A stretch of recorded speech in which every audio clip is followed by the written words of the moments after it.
Welcome to another episode of Trial Site News.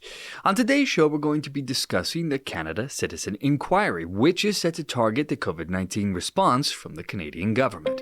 We're going to talk about what is happening here. And so from Trial Site News, I am Adrian, and our episode is starting right now.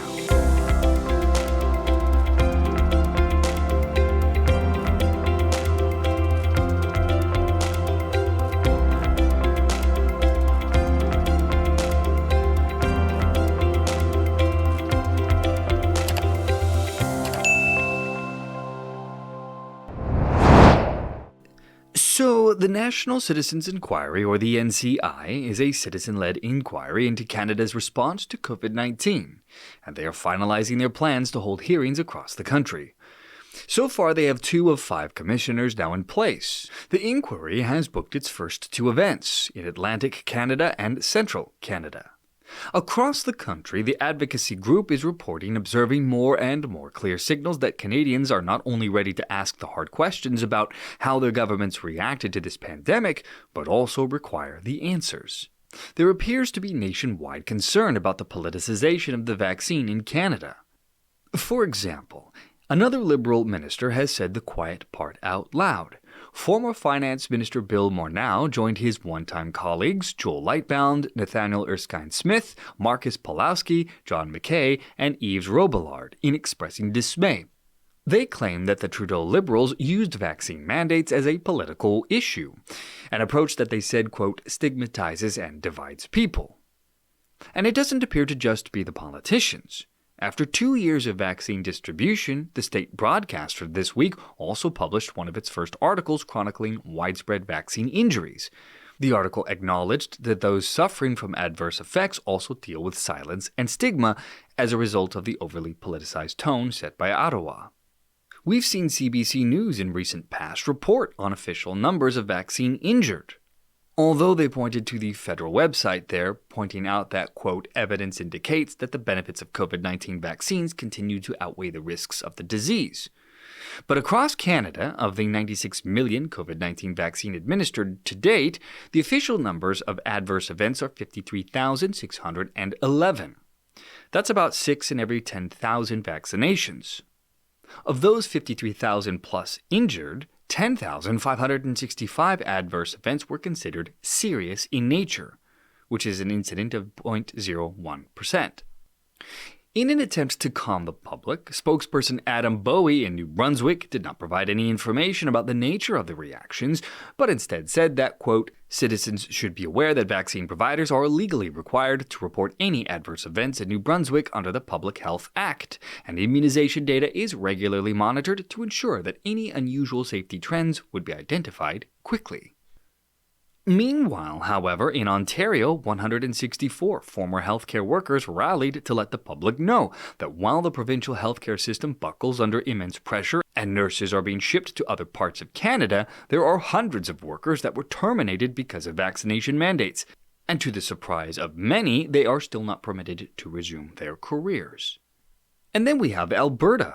Premier Danielle Smith has commissioned a public health emergency governance review panel, which will, quote, review the legislation that guided Alberta's response to COVID-19 and recommend changes to improve the handling of future public health emergencies for Albertans.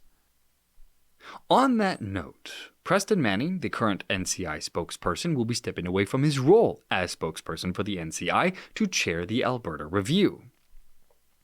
Taking over from Manning is acclaimed investigative journalist Trish Wood.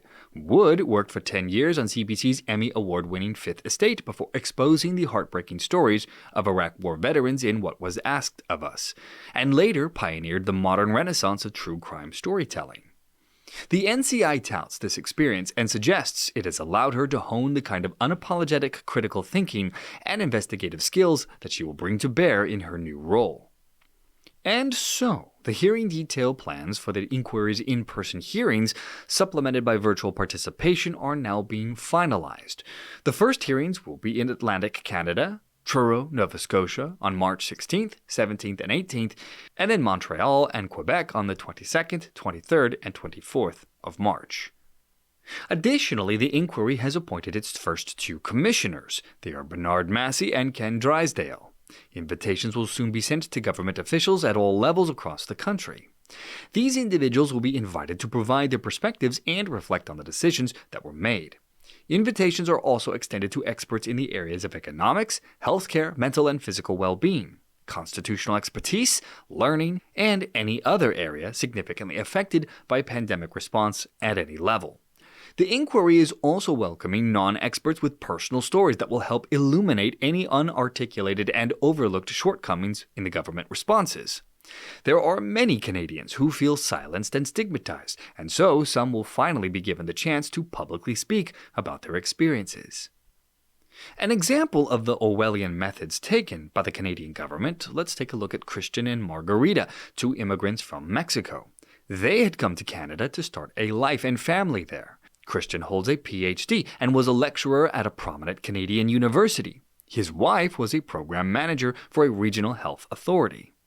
After soberly considering the risk profile against the available data on the vaccine, as well as suspecting that the mRNA vaccination was incompatible with aspects of their faith, they chose to wait. The price that they would pay for not wishing to take part in the mass vaccination scheme of the Canadian government would be heavy. The cascading effects of those poorly considered policies developed in bureaucratic silos would affect both Christian and his wife, who, by the way, worked from home. They were put on indefinite administrative leave by their employers. Effectively, both streams of household income were removed, and because of the federal government's policies, they were also deemed ineligible for any employment insurance. Worse still, being immigrants, they also did not have family around them. In fact, their main community connections were from a church that they attended. But unfortunately, they were also no longer allowed to attend worship services because of the imposition of the vaccine passport program by the provincial government. At the time that this happened, Christian and Margarita were also living on an island. Federal travel mandates left them effectively stranded.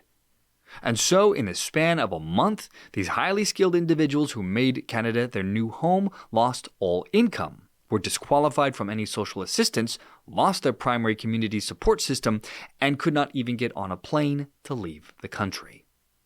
The couple are now in the process of returning to Mexico, where they have more confidence that the government there might leave them in peace. And this is just the tip of the iceberg when it comes to horrifying tales from citizens who were damaged by a government that didn't seem to care about the humanity of its own people. It is stories like this that will not be heard at internal meetings between government officials and senior bureaucrats. It is stories like this that demand a citizen's inquiry. So who and what precisely is the National Citizens Inquiry? Well, the NCI is a citizen-led and citizen-funded initiative that is completely independent from the government. The NCI will hear from Canadians and experts and investigate government's COVID-19 policies in what they purport will be a fair and impartial manner. The NCI states that its purpose is to listen, to learn, and to recommend. They will ask what went right, they will ask what went wrong, and they will ask how Canadians and their government can better react to national crisis in the future in a manner that balances the interests of all members of their society. Now, what the end result of the citizen campaign will be, we cannot say. But naturally, we'll be keeping an eye on this story and see where it goes. And that, my friends, will bring our episode to a close once more. For more content like this, be sure to check back to this channel daily, Monday through Friday, and for numerous written articles every day, 7 days a week, check us out at trialsitenews.com. And as ever always, my friends, thank you so much for joining me on the program today. From Trial Site News, I am Adrian, and I will see you all next time.